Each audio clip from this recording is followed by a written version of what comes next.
Alors, bonsoir à tous.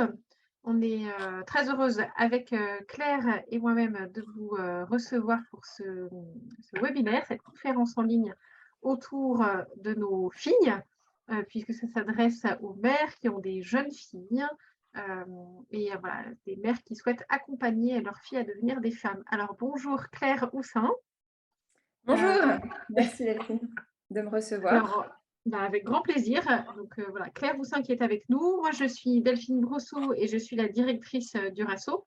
Voilà, je vais animer avec vous cette conférence. Et donc, notre intervenante est Claire Roussin. Claire, tu vis à Lyon. Tu as travaillé pendant une dizaine d'années auprès des jeunes dans des établissements scolaires. Et puis, tu es en train de te consacrer à l'accompagnement de ces jeunes autour de voilà, des problématiques d'orientation, de motivation, de méthode de travail. Et puis, tu as rejoint il y a quelque temps Claire de Saint-Nager au sein de ICHA Formation. Et tu animes notamment les parcours graines de femmes pour les adolescentes. Alors, je pense que tu en parleras pendant cette conférence. Je voulais simplement aussi présenter un livre que vous avez fait paraître chez MAM, qui s'appelle Je donc l'ai. Devenir femme. Ah bah voilà, super. Que je conseille à toutes les mamans qui ont des jeunes adolescentes, qui est vraiment très très bien fait. Euh, et voilà, je voulais simplement parler de ce titre-là, mais je pense qu'on retrouvera pas mal de choses dans la conférence qui en parlent. Donc, concrètement, on va d'abord démarrer par ton topo clair qui va durer une trentaine de minutes. Et puis ensuite, on aura le temps pour une petite phase de questions-réponses. Donc, les participants ne peuvent pas intervenir pendant la conférence, on est en mode webinaire, mais vous, voilà, n'hésitez pas les unes les autres à poser vos questions. Il y a un petit bouton questions-réponses en bas de votre écran qui vous permet de poser des questions. Alors, si je vois que certaines questions sont vraiment en lien avec ce que tu es en train de dire, Claire, je me permettrai de t'interrompre si je vois que voilà, il y a quelque chose qui n'a pas été compris ou il y a une question vraiment très contextuelle. Et puis sinon, on fera vraiment une petite phase de questions-réponses à la suite de ton topo.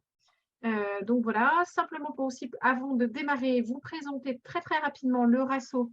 Alors la plupart, vous êtes des membres du RASSO, vous connaissez déjà cette association des aînés et anciens Guides Scouts d'Europe qu'on a créée il y a 2 ans et demi maintenant. Il y en a un certain nombre d'entre vous qui n'êtes pas encore membres du RASSO, donc soit vous êtes ancienne guide d'Europe, n'hésitez pas à vous inscrire et comme ça vous avez accès à tous nos services, nos contenus, nos prochaines conférences, nos événements un petit peu partout en France. Soit vous n'êtes pas guide d'Europe, mais il y a quand même plein de contenus et plein de conférences pour vous. Et dans ces cas-là, vous pouvez vous inscrire à la newsletter qui, voilà, sur le bas de la page d'accueil du site du RASSO, vous pouvez laisser votre adresse mail et comme ça, vous recevez nos informations. Voilà pour ce petit point de com. Et surtout, n'hésitez pas à parler du RASSO à tous les anciens et anciennes guides scouts d'Europe que vous connaissez, parce qu'on est déjà plus de 12 000, ce qui est génial, mais on pourrait être bien plus nombreux. Alors, Claire, un beau sujet ce soir pour nous qui sommes mères de famille et mères de jeunes filles, d'adolescentes. Voilà, c'est tout un apprentissage que de devenir femme. Et notre rôle de mère, c'est de les accompagner dans ce bel avenir. L'adolescence est une période qui peut être compliquée, belle, ponctuée de changements, d'élan, de sautes d'humeur. Parfois, on a du mal à comprendre nos filles. Voilà, on peut être surprise, on peut être étonné, on peut être perdu, on peut être enjoué, émerveillé par ce qu'elles sont. Et donc ce soir, tu vas pouvoir nous donner des clés pour les accompagner à devenir femmes. C'est parti. Merci Delphine pour cette belle présentation. Bonsoir à toutes et à tous, puisque cette conférence s'adresse aussi aux pères de famille, mais je sais que j'ai eu quelques petits commentaires d'éducatrices qui voulaient venir découvrir aussi ce que je partageais pour être auprès des jeunes filles. Donc, merci à tous d'être là ce soir. Je vais vous faire un partage d'écran, ce sera un peu plus interactif avec vous aussi. Donc, la première page. Hop. Je ne sais pas si c'est possible. Alors, vas-y, normalement c'est bon là. Alors, je regarde. Oui, super. Merci beaucoup Delphine. Voilà, comme ça, vous verrez aussi cette... voilà, ce sera un peu imagé. Super. Alors, c'est vrai que C'est un thème qui me tient particulièrement à cœur et en même temps un pari d'en parler en 30-40 minutes avec un temps record, tellement il y aurait de choses à dire et à développer sur ce sujet. Donc, veuillez donc m'excuser déjà d'avance si le format ne me permet pas d'entrer en profondeur dans les sujets. Peut-être qu'à la fin, voilà, il y aura peut-être plein de choses à dire et j'ai aussi envie de prendre le temps de répondre à vos questions. Donc, j'aurai l'occasion de citer des livres où vous pourrez aussi creuser des sujets, comme le livre Devenir femme, mais il y a aussi d'autres livres. Et je resterai aussi disponible pour vos questions par mail si besoin. Donc, j'essaierai de prendre soin de chaque personne là qui nous écoute. On est une cinquantaine environ, j'ai l'impression, mais il y aura aussi des personnes en replay. Donc, voilà, je tiens à vous parler à chacun d'entre vous, même si c'est par visio, un peu chacun dans les quatre coins de la France. Alors, le thème, nous l'avons travaillé ensemble avec Delphine et c'est un thème sur la place de la mère et le lien entre la mère et la fille. Mais j'introduirai aussi la place du père qui a aussi une place importante dans l'accompagnement de la jeune fille. Alors, avant d'évoquer avec vous ce que m'inspire ce sujet, il est important, me semble-t-il, de me présenter, de parler de moi, même si Delphine en a parlé en quelques mots. Parce que, évidemment, ce que je vais vous partager, c'est coloré de qui je suis. Donc déjà, en tant que professionnelle, en travaillant 10 années dans un établissement scolaire, en tant qu'institutrice, puis en tant que responsable de niveau dans des collèges et lycées, je me lance aujourd'hui dans mon activité dans l'accompagnement des jeunes entre 15 et 25 ans à Lyon, où j'accompagne sur les questions d'orientation, motivation, estime de soi. Et à ce titre, j'ai rencontré de nombreux parents, de nombreux jeunes et de nombreux éducateurs et professeurs. Sur le sujet qui nous intéresse plus particulièrement, j'interviens dans des sessions auprès des femmes, donc les sessions Isha avec Claire de Saint-Lager, qui sont des temps de ressourcement pour renouer avec le féminin, retrouver l'unité en soi et rayonner. Et j'anime aussi des parcours graines de femmes, comme le disait Delphine, pour des collégiennes et lycéennes, c'est un accompagnement pour oser être soi et oser être femme. Et prochainement, je me forme avec Passe Amour pour aller auprès des élèves, parler de vie affective, relationnelle et sexuelle. Donc, à tous ces niveaux, je constate fréquemment les difficultés des femmes à appréhender, comprendre et assumer leur être féminin, car devenir femme et être femme, c'est une notion complexe, c'est un processus sinueux et lent, propre à chacune, un processus qui peut être autant source de joie et de fierté que d'interrogations, de difficultés et parfois de souffrances. Et deuxièmement, en tant que femme, ce n'est certainement pas parce que je me suis réveillée un matin en me disant « Waouh, j'ai tout compris au féminin et mon être de femme, je suis maintenant une femme parfaite, donc je vais venir vous parler du lien mère-fille, de ce que c'est d'être femme, que je peux témoigner de ce sujet.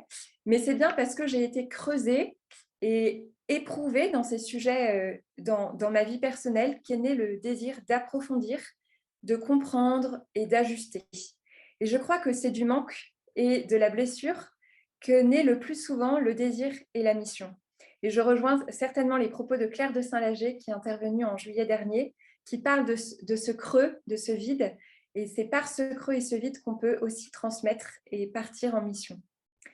Alors, si vous êtes là ce soir, c'est soit que vous êtes connecté par hasard, que vous avez vu de la lumière, soit que vous avez reçu le programme avec l'intitulé « Aujourd'hui, comment prendre soin du lien mère-fille pour devenir femme ». Ce titre porte beaucoup de notions, prendre soin, le lien mère-fille, devenir femme. Alors, malheureusement, je ne vais pas faire un topo en 3 parties, 3 sous-parties, ce que ça signifie d'être femme, d'être mère, d'être fille. Il n'existe pas de mode d'emploi ni de formule magique. Je sais seulement que l'accompagnement des jeunes adolescents, que ce soit les filles ou les jeunes hommes, est un sujet primordial. Avec les enjeux de notre société, il semble important que les parents ne démissionnent pas de leur poste durant cette période.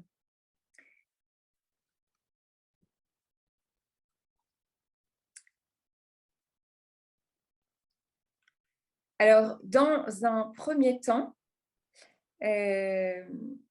notre sujet principal donc, porte sur le lien mère-fille pour que les jeunes filles puissent devenir femmes à leur tour. Et en effet, c'est aujourd'hui une nécessité d'accompagner sa fille autant pour les mères que pour les pères. Le lien mère-fille et père-fille est complexe, mais ne veut pas dire que ces relations ne sont pas belles. Les relations familiales sont complexes, mais cela ne veut pas dire qu'elles ne sont pas intéressantes et belles. Et donc, dans cette conférence, je vous propose de nous interroger sur le devenir femme avec une partie beaucoup plus théorique en évoquant différents points. Donc, découvrir comment s'élabore l'identité féminine, s'interroger sur les femmes de notre lignée, approfondir le lien entre la mère et la fille, prendre en compte la place du père. Puis, j'évoquerai une partie beaucoup plus pratique avec des outils sur le regard positif que nous pouvons poser sur le corps du jeune, de votre enfant, sur la langue, et en évoquant aussi les 5 langages de l'amour, sur le développement de l'estime de soi, sur le fait de parler comment parler de sexualité avec votre fille et le fait d'exprimer les émotions. Cette partie, je la ferai sera vraiment effleurer les notions et à vous de creuser ensuite pour laisser une ouverture avec vos questions et que vous puissiez peut-être le faire aussi en collectif. Alors, développons la partie théorique sur le devenir femme entre transmission et construction. Simone de Beauvoir a écrit la célèbre phrase « On ne naît pas femme, on le devient ». Puis, cette phrase est devenue le porte-étendard emblématique des revendications féministes depuis les années 50. Et j'oserais donc revenir à notre sujet et la questionner pour introduire mon propos. Si on ne naît pas femme, alors comment le devient-on ?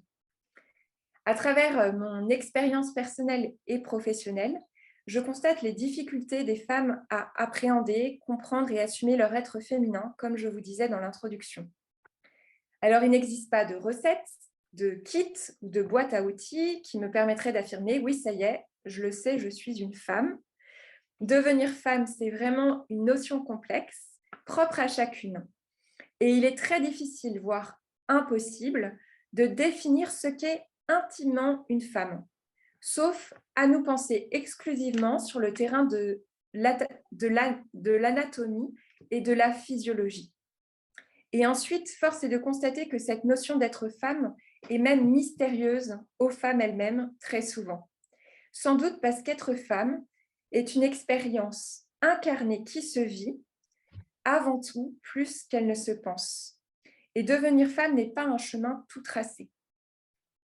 Alors, ma féminité se situe aussi bien dans ma nature, mon sexe, mes hormones, que dans mon histoire, puisque dans mon identité se construit dans un contexte familial, géographique, historique, éducatif. Et c'est donc quelque chose qui est à la fois donné à ma naissance, transmis par ma famille et ma culture notamment, en construction à travers ce que je vais faire dans ma vie, la façon dont je vais être inspirée au-delà de mon histoire familiale, les choses que je vais découvrir, mes relations amicales ou amoureuses. Et c'est donc un processus de transmission, familiale ou non, mais aussi de construction personnelle. Et pour construire son identité féminine, la jeune fille peut se demander plus ou moins consciemment ce que cela veut dire être femme, devenir femme. Et vous-même, comme moi, vous êtes peut-être posé la question à un moment donné, quand vous étiez adolescente, jeune fille entre 20 et 30 ans, ou après, en tant que mère. Car c'est effectivement quelque chose de mystérieux à accueillir, à découvrir tout au long de notre vie et à construire. Et c'est à l'image du sexe de la femme, tourné vers l'intérieur et donc invisible en partie. Et c'est de ce point de vue que je vais partir, car il me paraît fondamental et central dans cette question du devenir femme, de parler du sexe féminin. Donc le sexe féminin est à la fois mystérieux, parce qu'on ne le voit pas. Il est aussi puissant, parce qu'il peut donner la vie. Il est complexe, parce qu'il est le lieu des 2 dimensions de l'identité féminine, à la fois notre être féminin et notre être maternel. Et la spécificité de la femme est de vivre ces deux réalités sur le même corps. Donc, dans un même corps, le sexe de la femme peut jouir et donner la vie. Et c'est un travail du coup d'équilibre propre à chaque femme, jamais acquis, toujours en bascule, afin que le maternel et le féminin puissent se nourrir et se dynamiser l'un et l'autre. Et c'est aussi un lieu de passage et de perte. Le passage et la perte semblent être des caractéristiques essentielles du féminin. L'intérieur féminin est directement en rapport avec l'extérieur par l'ouverture sexuelle et dans les deux sens. L'expérience féminine se caractérise donc par la conscience aiguë du passage du temps et de la fin de toute chose, passage et perte. Et donc l'enjeu pour les jeunes filles et pour les femmes et pour les mères est de prendre conscience de ce destin exceptionnel de la femme qui réside dans cette capacité de pouvoir vivre ces trois expériences, être femme sujet, être mère et être amante. Alors maintenant, je vais évoquer avec vous la sexualité comme une psychosexualité. Et je fais volontairement ce passage pour vous qui peut-être êtes mère, éducatrice, pour vraiment refaire un travail par rapport à vous, avant de parler du lien mère-fille. D'abord, parler de la femme. Donc, la sexualité humaine est une psychosexualité. Et je m'appuie ici sur les études d'Hélène Dumont et Clémence Delorme, qui sont conseillères conjugales et qui travaillent aussi avec Claire de Saint-Lager. La sexualité humaine est liée à l'élaboration et à une maturation émotionnelle et psychique. La sexualité humaine est colorée de notre éducation, de notre culture, de nos représentations, de notre vécu, de nos blessures, et c'est ce qui la rend si intéressante et si complexe. Notre construction en tant que femme dépend de tout ce bagage personnel vécu ou transmis. Alors, je vais vous poser maintenant quelques questions à vous qui nous écoutez. Comment mes parents prenaient soin de mon corps quand j'étais bébé par des gestes tendres et affectueux qui aident à appréhender et découvrir son corps ou pas? Comment ont-ils posé une juste distance dans les soins? Comment ont-ils permis aussi une juste distance pour ne pas être dans une emprise psychique qui empêche la différenciation, l'individuation? Et je reviendrai sur ce sujet. Quelles représentations m'ont été transmises sur le féminin et le masculin ou sur l'homme et la femme? En quoi les valeurs, la morale, les croyances, la religion que j'ai reçues ont modelé ma notion de norme, ma distinction entre le bien et le mal?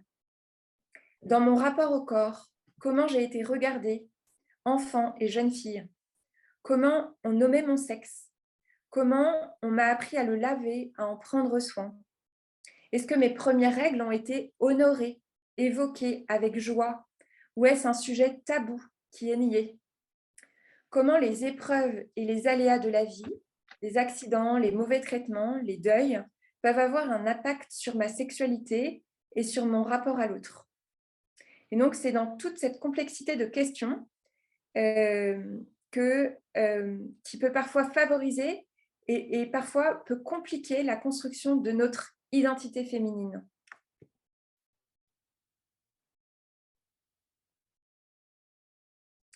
J'en viens maintenant au sujet du lien entre la mère et la fille. Et avec toute cette définition de l'identité féminine qui se fait dans le temps, qui est complexe, avec ces questions aussi autour de la sexualité, de notre rapport à notre corps, j'en viens du coup au lien mère-fille, à la transmission avec ce que nous sommes pour devenir une femme désirée. Donc la première femme dans la vie d'une femme, c'est notre mère. Et même si leur relation est tendue ou inexistante, je pense notamment aux enfants qui n'ont pas connu leur mère à cause d'un deuil ou par une adoption, cette femme a une place importante dans la façon dont je me sens femme. Dans la petite enfance, la mère est le premier repère d'attachement et d'identification. Au tout début de la vie, il y a même une indifférenciation des corps, puisque le bébé pense ne faire qu'un avec sa mère, dont il est complètement dépendant. Et cette dépendance laisse des traces. C'est ce qui rend la relation à la mère si unique et incomparable. Et avec le temps, le rôle de la mère est de permettre à la fille de comprendre qu'elle a une identité propre et qu'elle est autonome. La mère suffisamment bonne sera celle qui acceptera petit à petit le décollage d'avoir son bébé pour introduire une succession répétée et ajustée de présence, puis d'absence.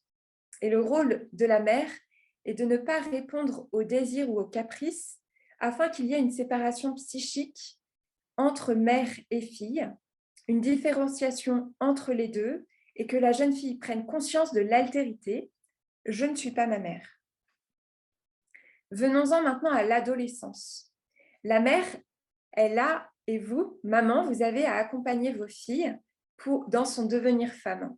Et notamment accepter que votre jeune fille puisse oser faire table rase de toutes les valeurs, de tout ce qui a été transmis dans l'adolescence et que la jeune fille réinterrogera en se cherchant elle-même.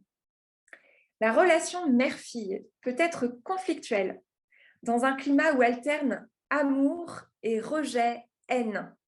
Et c'est une phase normale pour la jeune fille qui est en pleine recherche identitaire et qui oscille entre s'identifier à son premier exemple de femme, à sa mère, et en même temps s'en distinguer le plus possible pour être autre.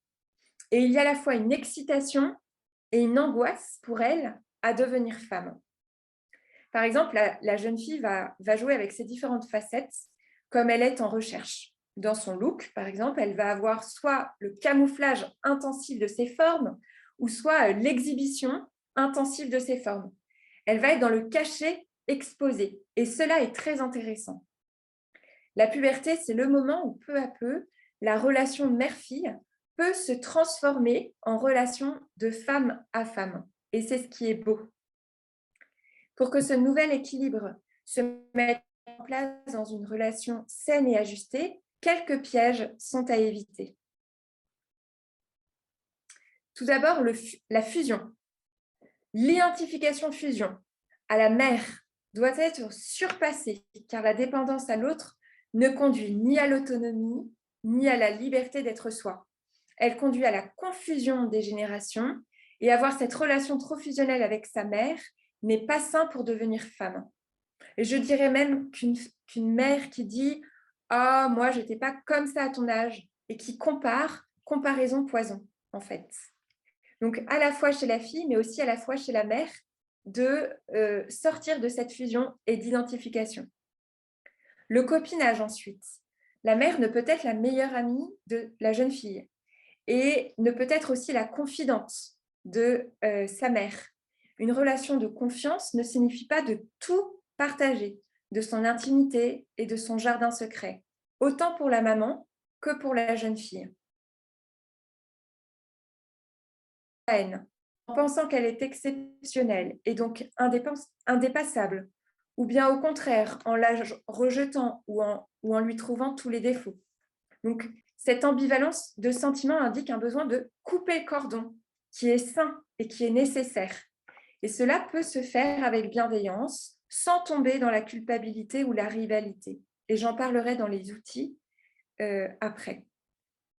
Pour imaginer mon propos, je m'appuierai sur les contes traditionnels qui sont aussi cités dans le livre, avec le conte de Blanche-Neige, qui est un bel exemple. La relation entre Blanche-Neige et la reine, sa belle-mère, symbolise cette tension qu'il peut y avoir dans la relation mère-fille au moment de l'adolescence, lorsque le féminin de la jeune fille et de Blanche-Neige s'épanouit et que sa beauté s'exprime, et que la belle-mère cherche toujours, avec son miroir, à se rechercher, à savoir qui est la plus belle. Miroir, miroir, quelle est la plus belle? Alors, comment éviter ces pièges? Eh bien, en tant que mère, il faut pouvoir accepter de se laisser doubler, dépasser par sa fille, qui va devenir plus belle et qui va la renvoyer à sa vieillesse, à la fleur de l'âge. La mère devra accompagner sa jeune fille sans jalousie, sans rejouer à travers elle sa propre problématique d'adolescente et de jeune fille, et d'accompagner sans freiner ni précipiter. Et peut-être de laisser aussi des choses. Voilà. Une jeune fille qui est mal coiffée, qui a ses cheveux un peu en bataille. J'ai aperçu ça à un moment, j'ai vu une relation mère-fille, j'étais derrière elle et je voyais cette relation lors d'une messe. Et la mère était embêtée par la chevelure de ses filles et lui demandait de raccrocher sa pince. Et il y avait il y avait une tension entre elles parce que la mère avait une image de sa fille avec ses cheveux, je pense qu'il lui rappelait quelque chose, et que la jeune fille était là et son mari ne comprenait pas non plus. Enfin, il y avait quelque chose, un peu de source de tension. Donc vraiment aussi lâcher parfois, se dire, bah, voilà, je sors, c'est peut-être pas l'indispensable sa coiffure. Voilà. Et peut-être que le principal, c'est la relation que j'ai avec ma fille, le fait de parler, de communiquer avec elle. Et en tant que fille, accepter de doubler sa mère pour émanciper ses désirs, pour qu'elle puisse accéder au sien et donc à son propre destin de femme. Et dans le cas contraire, dans un sens comme dans l'autre, le risque est de vivre nos vies de femmes par procuration. Et lorsque la mère donne de l'air à sa fille, eh bien, l'espace du désir de la jeune fille s'ouvre. Et en créant de l'espace pour aérer une relation trop fusionnelle, cela permet à la jeune fille de créer un environnement suffisamment bon pour qu'elle puisse se détacher, ne plus vivre à travers le désir de sa mère, mais accéder à ses propres désirs distincts du maternel. Alors j'en viens maintenant à la transmission et au lien père-fille qui est important à la fois pour la jeune fille, mais à la fois pour la mère. Et donc, le lien père-fille permet de devenir à la jeune fille, permet à la jeune fille de devenir une femme désirable. Et il est important de dire que dans cette transmission et construction de l'identité féminine, le père joue un rôle aussi très important. Parce que la jeune fille va tester le regard des autres, mais va surtout tester le regard de sa mère et de son père. Le père est souvent le premier homme dans la vie de la jeune fille. Il permet de se distinguer de sa mère. La parole et le regard du père sont importants. À la jeune fille, je parle, mais comme au garçon, pour ne pas rester subordonné au désir de la mère. Un non qui interdit désormais la fusion et oblige à la séparation. Un tiers séparateur qui permet à la jeune fille d'émerger en tant que sujet individualisé. Et le père permet à la fille de se différencier de sa mère. C'est à travers son père que l'enfant découvre le monde extérieur. Le père témoigne ainsi qu'il y a autre chose qu'une mère dans la vie. Il ouvre à l'enfant, puis à la jeune fille, la porte du monde. Il lui donne des outils qui vont lui permettre de savoir se débrouiller seul dans sa vie. Et c'est en ce sens qu'il est séparateur de sa mère. C'est aussi en posant un regard d'admiration et de reconnaissance que le père vient confirmer l'identité de femme de sa jeune fille. Ce regard est empreint de respect, même dès le plus jeune âge, à travers des paroles valorisantes, un encouragement à se réaliser. Et au regard du père pourra ensuite succéder le regard d'un homme, sans angoisse ni culpabilité pour la jeune fille d'être femme. Toutefois, dans la phase oedipienne de la fille, ce que l'on appelle l'âge de raison ou la fin de l'Oedipe, et je voudrais en parler, pour que la fille ne reste pas fixée au père, il est important que le père lui signifie qu'il est heureux qu'elle soit là, qu'elle sera une belle femme quand elle sera grande, mais que c'est sa mère qui l'intéresse comme femme. Et là, je m'appuie sur les propos du livre « Femme désirée, femme désirante » du docteur Daniel Flomenbaum. La transmission et la construction d'être femme et se découvrir femme par les jeunes filles doit être régulée par une autre loi primordiale, celle dite de l'inceste, de l'interdit de l'inceste.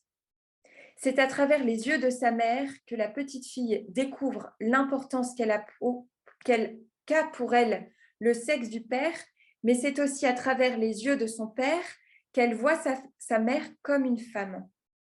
Et donc, il est donc important qu'il lui parle de son amour pour sa femme en lui disant « Mais je ne t'aimerai jamais comme ma femme puisque tu es ma fille. » Et c'est en préservant les limites de l'interdit que la barque de la fille ne sera pas enfermée dans la séduction paternelle et pourra continuer sa traversée au-delà de la mère et de lui-même.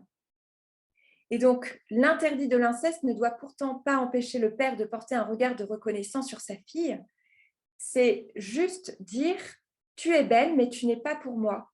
Et ça introduit la jeune fille au féminin. Alors, beaucoup de pères ne savent pas trop comment se positionner face à la puberté de leur fille et préfèrent détourner le regard ou s'abstenir de toute parole. Et souvent, le silence est signe d'un malaise. Ils préfèrent ne rien dire plutôt que d'être maladroits. Et il peut aussi arriver que le père réagisse par des gestes ou des mots. Je donne un exemple qui m'a été donné en traitant sa fille de pute, par exemple, parce qu'elle a un look tel qu'il la traite de pute, ou en posant un geste assez violent. Seulement, il faut savoir que la jeune fille, en fait, elle est en recherche de sa facette féminine. Elle joue et elle veut dire au revoir à la petite fille qu'elle était, et la séduction peut l'amener dans cette recherche. Et donc, sur les transformations manifestes du corps de la jeune fille à l'adolescence, le père doit poser un regard d'admiration qui encourage sa fille dans son potentiel de femme. Mais s'il y a un silence qui se pose, un malaise, ça peut être aussi montrer votre affection par un autre langage. Et j'en viendrai aux 5 langages de l'amour. Votre place en tant que père, mais aussi en tant que mère, ce n'est pas de rentrer dans le frontal, même s'il y en aura, mais vraiment de se positionner à côté. Parfois, il vaut mieux accepter un croque-top dans certaines circonstances et mettre un point dans sa poche afin de rester en relation de confiance avec votre fille. Et sachez que le regard et la parole paternelle n'ont pas une résonance qu'au moment de l'adolescence, mais pour la jeune fille, mais souvent tout au long de sa vie de femme, et aussi à travers ses choix amoureux. Le regard qui porte sur elle, en la considérant comme future femme et future mère, structure la jeune fille dans son devenir femme. Le masculin révèle donc le féminin, et ce que la fille cherche à travers le regard du père, c'est à se sentir femme désirable pour un homme. Au père peut se substituer une autre figure paternelle, et c'est à rechercher pour la jeune fille. Donc, la fille cherche à travers le regard du père de se sentir désirable, et au regard de la mère de se sentir désirée. J'en viens maintenant aux outils, à quelques outils pratiques que je vais un peu effleurer, et à vous de continuer à faire vos recherches. Donc, la puberté, c'est vraiment un entre-deux identitaire où la jeune fille n'est pas tout à fait enfant, mais pas tout à fait adulte, et donc c'est nécessaire pour vous de les accompagner. D'abord, l'accompagner dans son regard sur son corps. Dans ce corps qui pendant l'adolescence, se transforme. La puberté apparaît comme étant un véritable tsunami pour elle, un tsunami hormonal qui semble déborder au sens propre. Ça pousse dans mon corps, des poils, des seins, des boutons, des kilos en trop, ça déborde. Et donc, ce sont les premières règles, l'âge de la transpiration, les rougissements à contrôler.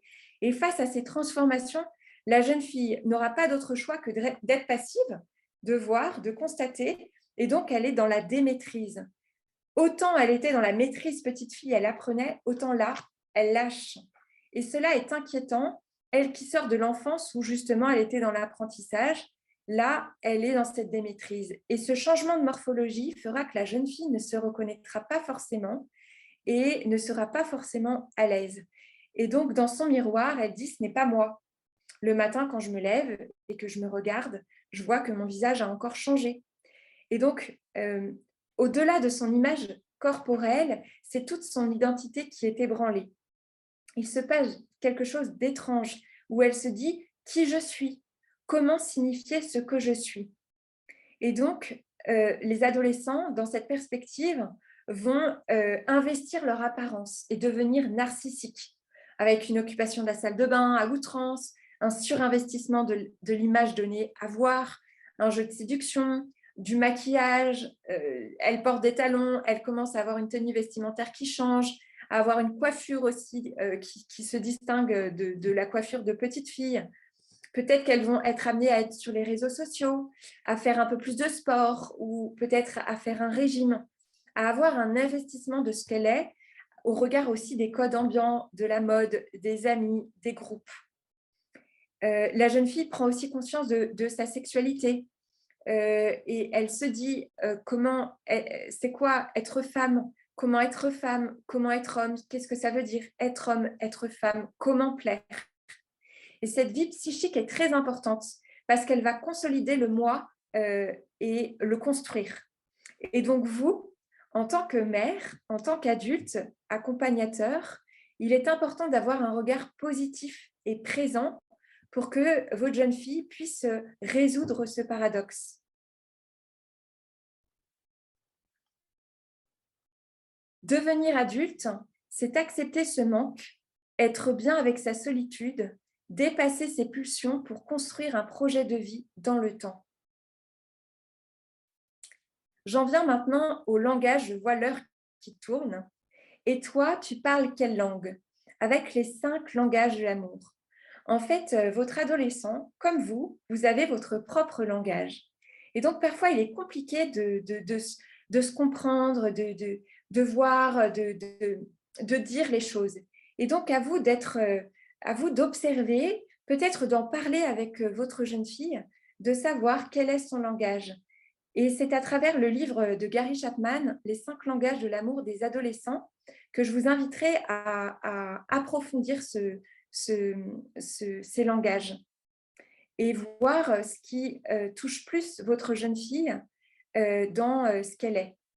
Est-ce que c'est un message, un conseil, une valorisation? Est-ce que c'est un encouragement? Est-ce que voilà. Donc, dans les 5 langages de l'amour, je fais vite, nous avons le contact physique, les paroles valorisantes, les moments de qualité, les cadeaux et les services rendus. Un encouragement, tu es formidable, tes cheveux sont beaux. Un encouragement à persévérer, à oser grandir sans prendre le risque de vous décevoir. Et s'il échoue, c'est pas grave, il se relèvera. Un moment de qualité, peut-être un goûter pris ensemble en rentrant du lycée, une pizza partagée, un film, un accompagnement à la danse. Un cadeau, alors ça peut être seulement acheter un bon jeu de fruits qu'elle aime ou une boîte de céréales. En tout cas, quelque chose qui signifie « j'ai pensé à toi et je te l'offre ». Un service rendu, un accompagnement pour rencontrer ses amis, un coup de main pour peut-être un exposé. En fait, tout cela, ce sont des choses où votre enfant, et je parle aussi du toucher, je crois que j'ai oublié le toucher, à vous de trouver aussi le juste milieu entre la distance franche et le gros câlin. Et il est faux de croire qu'en grandissant, nos enfants n'ont plus besoin de ces gestes. Une jeune fille peut être particulièrement bousculée par des mains posées sur les épaules, par une caresse, par un bisou. Mais peut-être aussi à vous de voir si le toucher est quelque chose d'important pour elle, de ne pas le bousculer aussi et de ne pas peut-être le secouer, d'être attentif à son langage. Et n'hésitez pas à en discuter, rien n'est figé. Il ne s'agit pas de l'enfermer dans une manière d'exprimer son affection ou de la recevoir, mais d'apprendre à se connaître pas à pas. J'en viens à l'estime de soi. L'estime de soi rejoint un peu les 5 langages de l'amour. C'est vraiment contagieux de regarder votre enfant avec bienveillance, corps, cœur, intelligence, et d'oser lui dire, osez le lien, osez lui transmettre et ayez confiance en votre rôle de parent et de maman parce que cela sécurise votre jeune fille.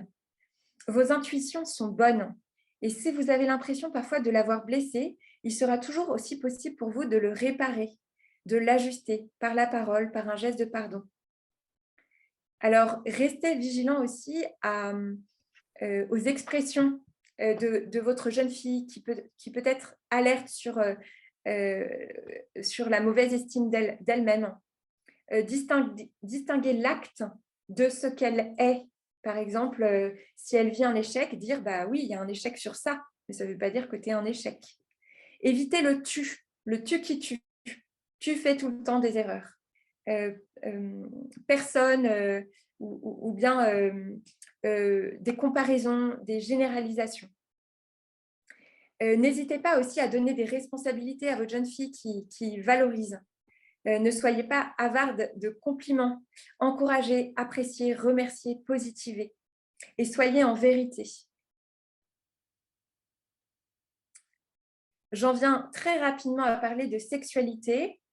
Alors, la sexualité, ce serait un sujet beaucoup trop long à aborder, mais je vais dire quelques points juste pour comment parler de sexualité avec votre jeune fille. Déjà, je pense que c'est un travail sur vous et il y a aussi une transmission du non-verbal. Votre jeune fille verra parce que vous êtes, parce que vous vivez, par votre situation, si vous êtes en couple, mais aussi si vous êtes maman seule, elle verra parce que vous êtes, ce que vous dégagez, ce qu'est la sexualité et ce qu'il y a de beau à vivre. Ce n'est pas rentrer dans une intimité, à parler de vous. Ce n'est pas du tout le sujet des conversations qu'il doit y avoir entre mère et fille. Être au clair aussi avec vous-même sur ce qui vous semble bon d'aborder, peut-être des choses sensibles, intimes à vous de travailler pour le transmettre aux jeunes filles et sans tabou. Accueillir aussi les ambivalences que le sujet suppose. La sexualité, c'est vraiment un sujet complexe. Il y a l'idéal et le vécu.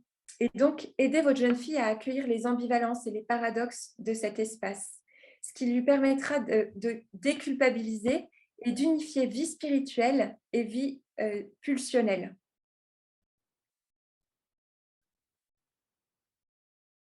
Ayez aussi ce côté, il y a beaucoup de choses qui se font autour de l'apprentissage de sexualité avec Cycle Chaud, Teen Star, il y a beaucoup d'autres choses qui se font et peut-être aussi avec les guides d'Europe, mais voilà, il y a des choses qui peuvent se faire et donc c'est bon aussi de former, de prévenir vos adolescents, bien sûr. À vous aussi de respecter le fait que votre jeune fille ait besoin d'intimité, de respecter son besoin de pudeur physique, psychologique et affective.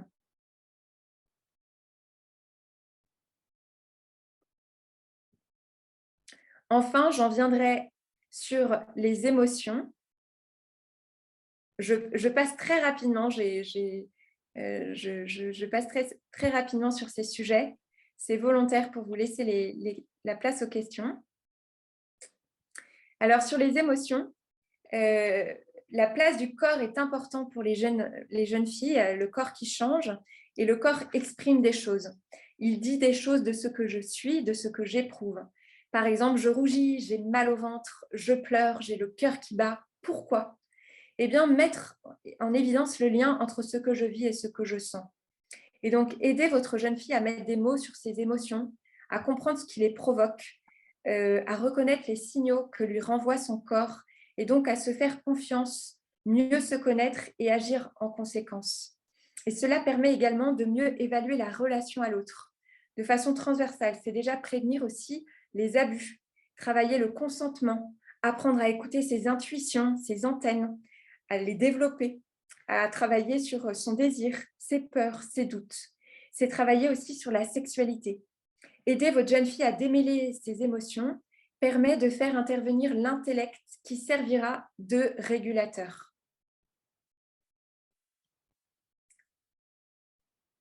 Donc, le travail de vous, maman, mais aussi père de votre jeune fille, c'est de tenir le cadre.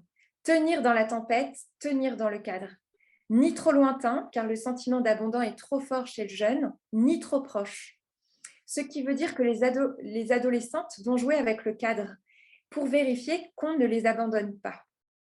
Votre rôle de mère et de parent, c'est d'accueillir également l'ambivalence des jeunes filles et d'accepter qu'elles souffrent, qu'elles soient frustrées, accueillir leur ambivalence envers vous-même, supporter les mouvements agressifs des jeunes filles contre vous sans pour autant les abandonner. Accepter de se laisser bousculer. Le travail de séparation, de souffrance, de questionnement renvoie l'adulte à sa propre capacité à se séparer et à se questionner. La jeune fille a besoin de sentir que ses parents, ses éducateurs sont suffisamment solides pour qu'elle puisse l'attaquer. Et travailler avec elle, c'est accepter de ne jamais être au bon endroit. Et pourtant, il faut être là. C'est accepter également d'être imparfait pour que la jeune fille puisse nous dépasser. Et je terminerai par ce point, cette conclusion. Eh bien, merci beaucoup, Claire. Merci pour Merci à vous. cette belle conférence. C'était passionnant. Merci à toutes les participantes pour leurs questions, pour leur attention. Voilà, je vous invite à aller voir sur le site du RASO les autres conférences dont on a pu vous parler pour pouvoir prolonger voilà, votre réflexion, avoir d'autres sources d'accompagnement, d'inspiration, de formation. Voilà, le RASO est aussi là pour ça. Un grand merci Claire pour ce beau topo, pour les réponses à ces nombreuses questions. Voilà, c'était un plaisir pour moi d'animer cette petite conférence et on va essayer de se dépêcher de la mettre en replay, en disponibilité sur le site du RASO. Merci Voilà. Delphine, merci à tous pour votre présence. Merci beaucoup, très bonne soirée à tous. À bientôt. Au revoir.